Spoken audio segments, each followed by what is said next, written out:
Good morning student. आज हम करेंगे हिंदी पाठ्य पुस्तक कक्षा 5 का पाठ 5 बुक एक्सरसाइज सरल शब्दों में समझाओ।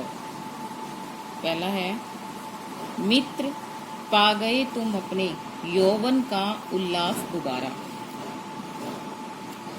तो इसमें कहा गया है कि सरल शब्दों में बताया गया है कि वसंत के जीवन में यौवन का उल्लास पुनः आ गया है। बसंत का मौसम है तो उससे यौवन का उल्लास आ गया। उल्लास मतलब खुशी आ गई है। पहले वह गर्मी, सर्दी और वर्षा के कारण चला गया था, लेकिन अब जब बसंत ऋतु आ गई है तो वो जो हमारा यौवन का उल्लास है, जो हमारी खुशी है, वो पुनः लौट आई है। मैं जब वर्षा की बाड़ों में डूब डूब उतराया था, तुम हंसते थे वाटरप्रूफ कवच को ओढ़े। तो इसमें कहा गया कि वसंत अपनी तुलना कवि के जीवन में करता है, जीवन से करता है कि जब वसंत बाढ़ की विभीषिका झेल रहा था, बाढ़ को झेल रहा था, तब वाटरप्रूफ कवच से समय को सुरक्षित बनाया हुआ था, और तब उसने अपने ऊपर क्या था, वाटरप्रूफ कवच लगाया हुआ था, और जिससे वह सुरक्षित था। जो कष्टों से भागा दूर हो गया सहज जीवन के क्रम से। इसमें कहा गया है कि जो व्यक्ति मुसीबतों को, कष्टों को झेलने से बचता है, उनसे दूर भागता है, उसका जीवन जो है सहज नहीं रह पाता। सहज मतलब आसानी से नहीं चल पाता।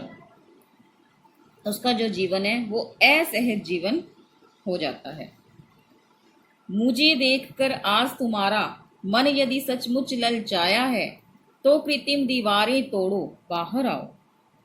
यदि कवि वसंत जैसा मोहक जीवन जीना चाहता है,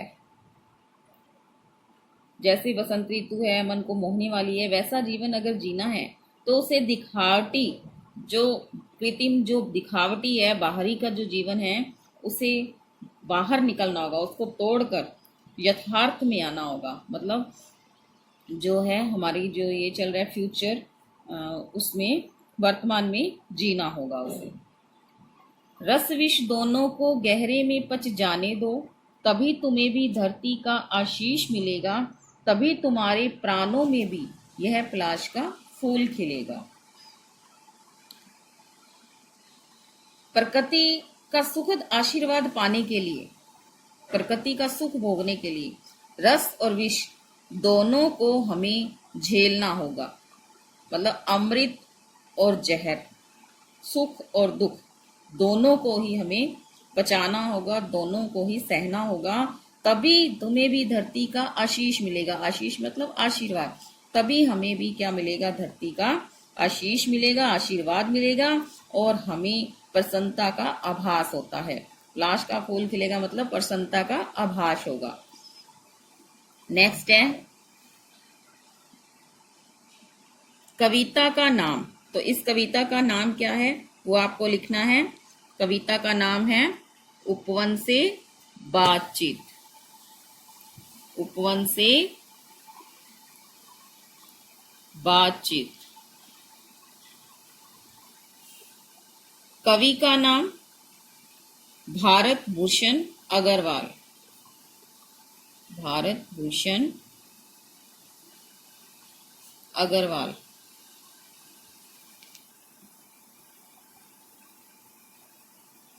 कविता का नाम उपवन से बातचीत, कवि का नाम भारत भूषण अग्रवाल।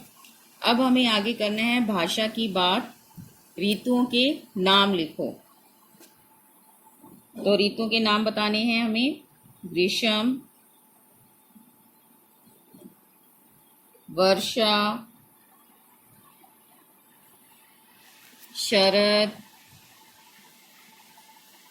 बसंत। तो ये 4 ऋतु हैं, ग्रीष्म, वर्षा, शरद, बसंत। नेक्स्ट है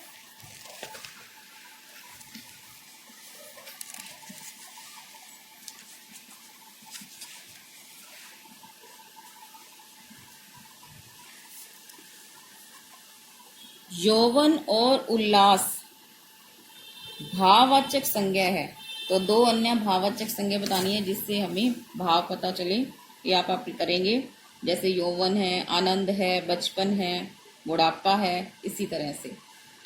जब कोई शब्द 2 बार आता है तब उसे पुनरुक्ति कहा जाता है। जैसे डूब डूब, और ऐसे 2 उदाहरण हमें कविता से छांट कर लिखने हैं। तो कविता में हमने पढ़ा था चुपके चुपके,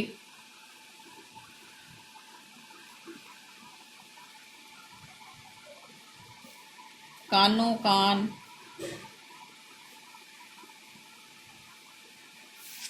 डूब डूब, चुपके चुपके, कानो कान।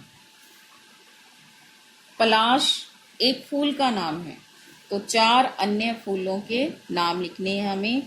जैसे गुलाब, कमल, गेंदा, सूरजमुखी, इस तरह से आप इन फूलों के नाम लिखें। तुक मिलाते शब्द लिखो। तुक मिलाते हुए शब्द लिखेंगे। जैसे मिलेगा, खिलेगा, सीखा, भीखा, गति, मति, तिलक, झलक। इस तरह से तुक मिलाते हुए शब्द लिखने हैं। क्या आप सहज जीवन जीते हैं? क्या आप सभी ऋतुओं को झेलते हैं? ये आप क्वेश्चन स्वयं करेंगे। वर्षा ऋतु का दृश्य बनाकर रंग भरिए। तो आपको वर्षा ऋतु का दृश्य बनाना है, पिक्चर बनानी है और उसमें कलर करना है। धन्यवाद।